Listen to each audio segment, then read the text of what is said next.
Ing satunggaling dinten sekolah, swanten kelas ingkang gaduh amargi jelang aso satunggaling tiang guru nyukani ayahan ingkang kathah dhateng muridipun. Tugas dikumpulke dina jemuah, aja nganti telat.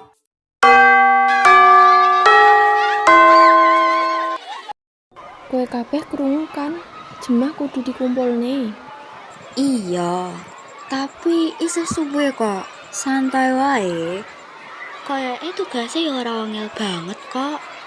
Mengko sedina wae uga rampung. Aku wedi nek mepet.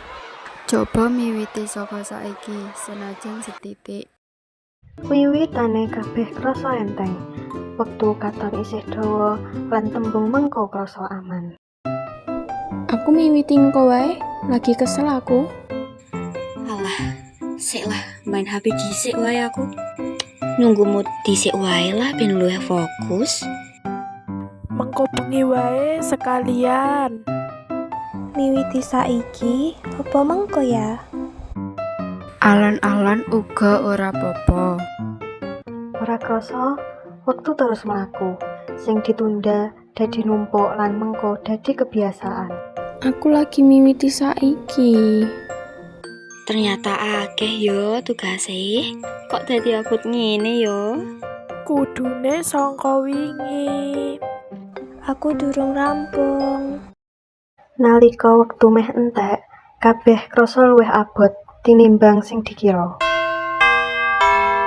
Sing wis rampung, ayo dikumpulke. Bu guru ingkang bingung, amargi naming Anisa mawon ingkang ngepalaken ayahan. Sing durung sapa? Kabeh padha menang, banjur alon ngangkat tangan. Kowe kabeh duweni wektu, nanging ora kok gunakne kanthi apik. Dudu amarga ora iso, nanging amarga kakean nunggu. Padahal wektune cukup.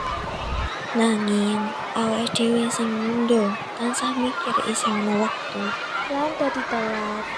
Sesuk coba miwiti luwih awal.